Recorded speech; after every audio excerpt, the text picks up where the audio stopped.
Game Theory makes a video, I make a video, Raticate never dies, GG, and the world is peaceful once again until the comment section attacked. Now, first off, these guys are jerks. And I'm not saying it because they left a mean comment or anything like that, but they are willfully choosing the route in which Raticate dies. Talk about glass half empty, but at the same time, none of these comments are correct at all. So all of this stems from just how our rival's team progresses throughout the game, that we go from a level 15 Rattata to a level 16 Raticate.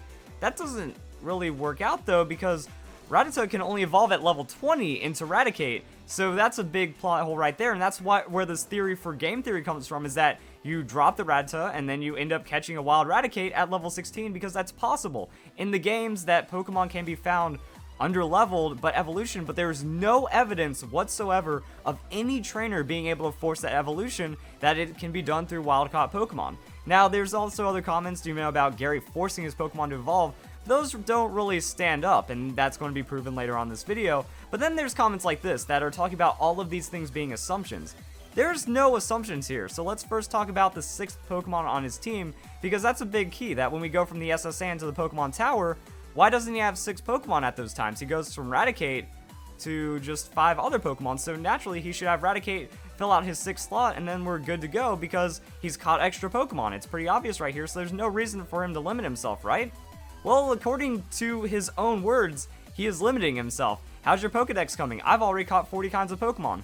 So he's caught 40 Pokemon, and he's only using 4 because this dialogue was from the SS Anne. So he has 90% of his Pokemon being unused, and 2 of those slots are not being used. So we're not assuming that he's choosing to not use 6 Pokemon. He's telling us that he's not using 6 Pokemon, and this is a trend among rivals, that we can look at Paul from the anime, that people that want strong teams, that want to be the strongest Pokemon trainer, they'll catch many of the same kind of Pokemon and release any of the ones that aren't strong enough. We can see this with Starly. He catches 3 Starly, immediately releases 2 of them because he checks their stats. All of them are bad except for 1, so he just keeps the strongest one, and then later he battles with Ash. Ash beats that Starly, and then he releases it at the end of that battle as well. He could have chosen to keep that Starly on him. As you can see, he only has 3 Pokemon on him at this time because he caught 3 Starly and they didn't get sent to the PC. So he could have just kept those on him until he sees a stronger Pokemon, release Starly, catch a new Pokemon. No. Rivals, characters of this nature, powerful trainers, they refuse to keep weak Pokemon on their team because it's a limitation. So they'll get rid of one and then wait for the next stronger Pokemon to appear before catching it. This is also proven by Gary, which is, okay, here's how the game works. Game came first, then the anime came out, so that means Gary is based of our rival from the game, aka Blue, so the traits that are projected in Blue are going to be in Gary in the anime. Either way, in the episode Showdown at Poke Corral, he has seen 60 Pokemon but caught over 200, so he's showing the exact same traits as Paul, that he's seen less Pokemon he's caught because he'll farm the same Pokemon over and over. He wants the strongest of that species to use, and he doesn't care about seeing any other Pokemon. He might have encountered some they didn't even caught, so there could be potentially 5 to 10 of the same species of Pokemon he's caught just to make sure he has the strongest. So no, we aren't making any assumptions about his team or any of these teams. That this is the behavior, this is the archetype of a rival which works in the anime or the game, and it's not too much of a stretch. Also, another thing is there's no reasoning for him visiting the Pokemon Tower. Again, the text dialogue proves that there is a reasoning, and that's finding Pokemon or just adventuring. Why are we at the Pokemon Tower? None of our Pokemon died, but we're there to encounter our rival, so that really doesn't make sense right there. But even after you battle him, he says he caught a Cubone, but he can't find the bigger Marowak. So he went there to find a Marowak, ended up with a Cubone, so he's there to fill out his Pokedex. He's there to catch more Pokemon.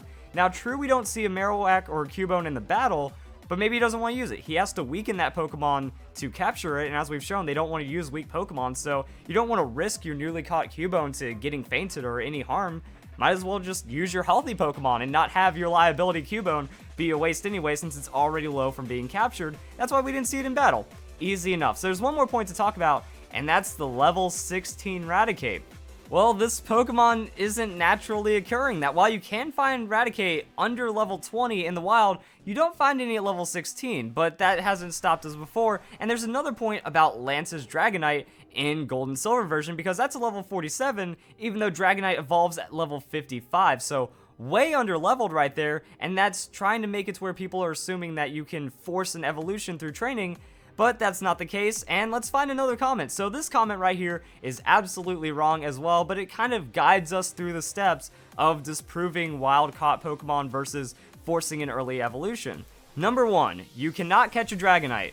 Well, if we're staying just to the games, there's no logic involved whatsoever because of generation exclusives for starters. That, well, if you're playing blue version, then does that mean these Pokemon just don't exist to you because you can't catch them naturally? No.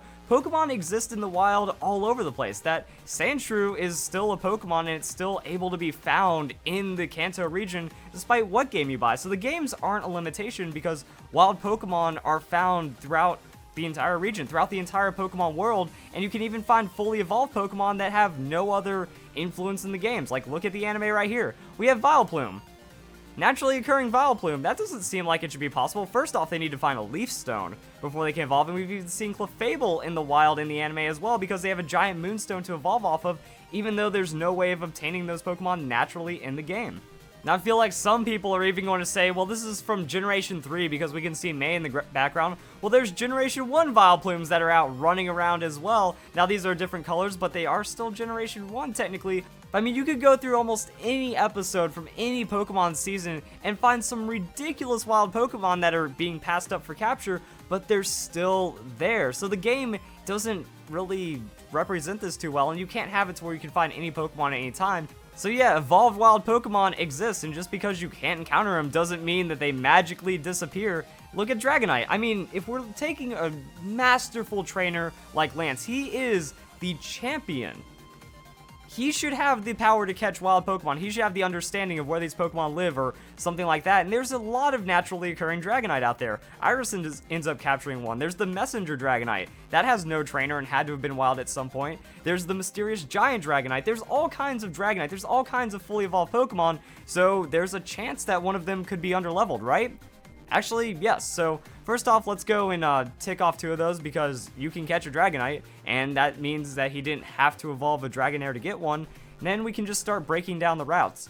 And now we're getting into game crossovers. Now, for the most part, games don't matter because a region is going to follow the same rules for an indefinite amount of time. That 10 years ago, these Pokemon were probably appearing at the same levels and the same rarities as in the future. So Red, Blue, and Yellow, these are all in Kanto, and they're all taking place around the same time. So even though you can't find a Raticate that's underleveled in Red and Blue version, Yellow version applies to the same timeline, the same rules, so it's still Kanto, and you can find a level 17 Raticate very underleveled. Now, it is 1 level over what we find with our rivals Raticate, but I won't let that deter us because it's not just Raticate. You can find tons of other Pokemon.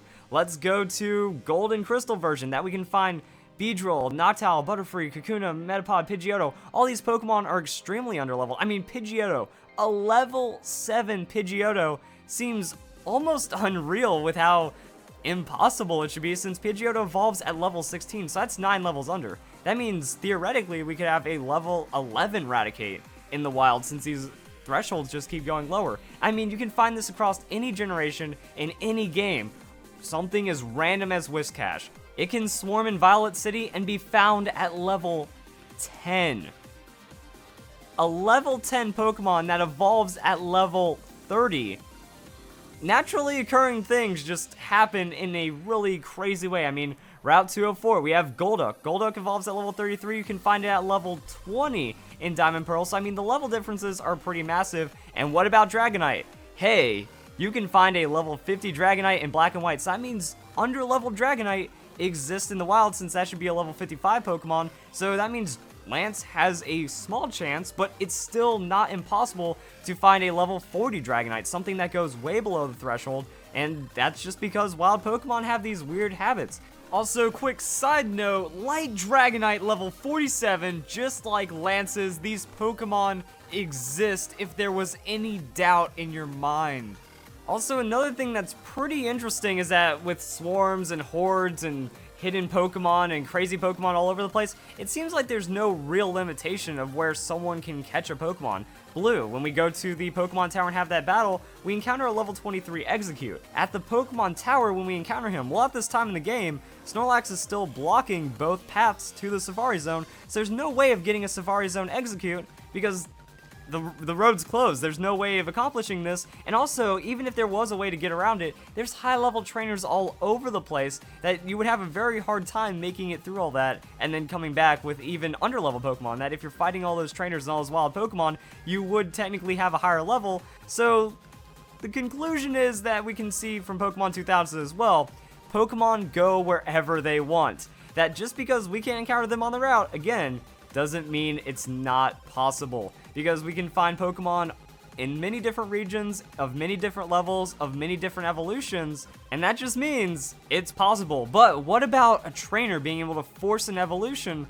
I think if AJ has taught us anything, a trainer is just not able to make this happen in some kind of way. That when you catch a Pokemon, it becomes domesticated, maybe it loses this ability to adapt in the wild or something like that, because AJ puts his Pokemon through some rigorous work. That this is more experience than they'd ever gain in the wild, and they should be able to have evolutions. That if we look at Sandshrew, his Sandshrew is certainly more powerful than the average Sandslash, but it still isn't evolved because even with all of its training, it hasn't met the experience requirements, even though it has the strength requirements to be a Sandslash. So that paired with there being absolutely no proof, there is zero proof of any trainer being able to force an evolution early. That Lance has an underleveled Dragonite, well, we can prove that massively underleveled Pokemon exist in the wild, and Wild Dragonite exists as well. So it's not impossible to obtain this Pokemon. If anything, it's seeming impossible to make it to where you can force a Pokemon to evolve.